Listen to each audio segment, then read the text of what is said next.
السلام علیکم۔ آج کی ویڈیو میں آپ کو اردو کی کاپی کی اہمیت اور استعمال بتانے جا رہی ہوں۔ ہمارا تعلیمی نظام پڑھنے اور لکھنے پر مشتمل ہے۔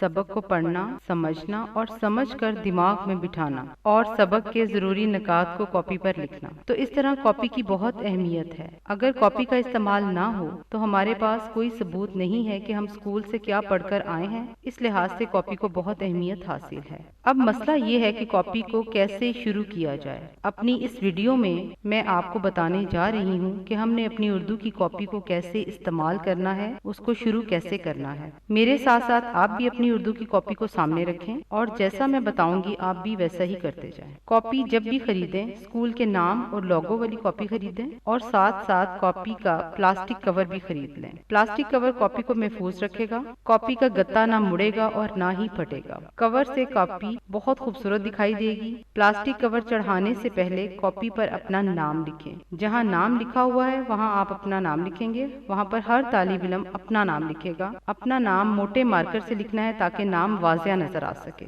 اس کے بعد کلاس، جس کلاس میں آپ پڑھ رہے ہیں آپ نے اس کلاس کا نام لکھنا ہے۔ مثال کے طور پر سوئم، آپ یہاں وہ لکھیں گے۔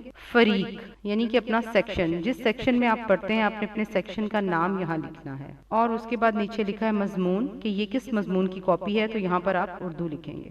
اس کے بعد جب آپ اپنی کاپی کھولیں گے سب سے پہلے آپ کو انڈیکس نظر آئے گا۔ کاپی پر کام شروع کرنے سے پہلے انڈیکس لکھتے ہیں۔ انڈیکس کی بہت اہمیت ہے۔ انڈیکس سے ہمیں پتہ چلتا ہے کہ کون سا کام کس تاریخ کو کیا گیا ہے۔ اگر ہم کسی دن غیر حاضر بھی رہے ہوں تو انڈیکس سے ہم اپنا غیر حاضر کام مکمل کر سکتے ہیں۔ انڈیکس کے اوپر آپ کو لکھا ہوا نظر آ رہا ہے نمبر شمار، تاریخ، عنوان، دستخط استاد اور دستخط والدین۔ یہاں پر آپ نے اپنا انڈیکس لکھنا ہوتا ہے۔ جو بھی کام ہم نے کرنا ہوتا ہے اس کا اسی لحاظ سے نمبر شمار لکھیں گے۔ مثال کے طور پر ایک تاریخ، جو اس دن کی تاریخ ہوگی۔ عنوان، وہ والا ٹاپک، وہ عنوان جو ہم نے پڑھا ہوگا، جو ہم پڑھنے جا رہے ہوں گے، آپ نے اس کو یہاں لکھنا ہے۔ اور جب آپ کی ٹیچر آپ کا کام چیک کر لے گی تو آپ کے انڈیکس کے اوپر وہ سائن کر دے گی۔ جب آپ گھر جائیں گے آپ کے والدین جب دیکھیں گے تو وہ دستخط والدین کے اوپر اپنے سائن جو ہے وہ کر دیں گے۔ اگلے صفحے پر کاپی کے رہنما اصول لگانے ہیں۔ یہ آپ یہاں سے ڈاؤن لوڈ کر کے بھی پرنٹ نکال کے کٹنگ کر کے کاپی پر لگا سکتے ہیں، یا جب آپ کے اسکول کھلیں گے تو انشاءاللہ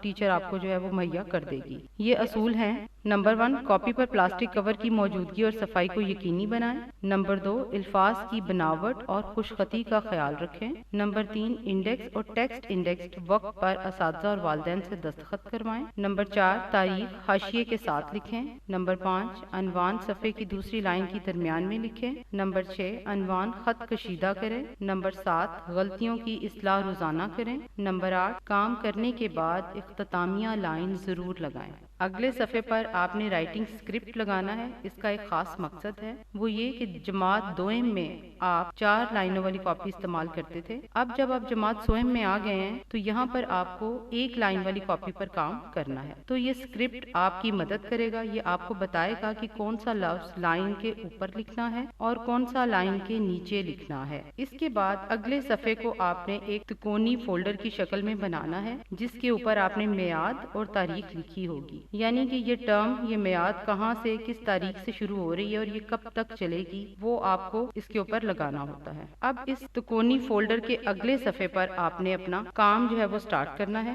مارجن لائن کے آگے تاریخ، مہینہ اور سال لکھا جائے گا۔ نیچے عنوان لکھیں گے۔ عنوان کو بھی آپ نے ہائی لائٹ کرنا ہے کسی بھی رنگین پینسل سے۔ اس طرح کام آپ کا خوبصورت جو ہے وہ لگے گا۔ مجھے امید ہے کہ کاپی کی اہمیت آپ پر واضح ہوگی۔ کاپی کو حفاظت سے رکھیں، اس پر خوبصورت لکھائی کرنی ہے کیونکہ آپ کی کاپی آپ کا امپریشن ہے۔ کاپی کی حالت اور کاپی دیکھ کر لوگ آپ کی شخصیت کا اندازہ لگا سکتے ہیں۔ اپنا بہت خیال رکھیے گا۔ اللہ حافظ۔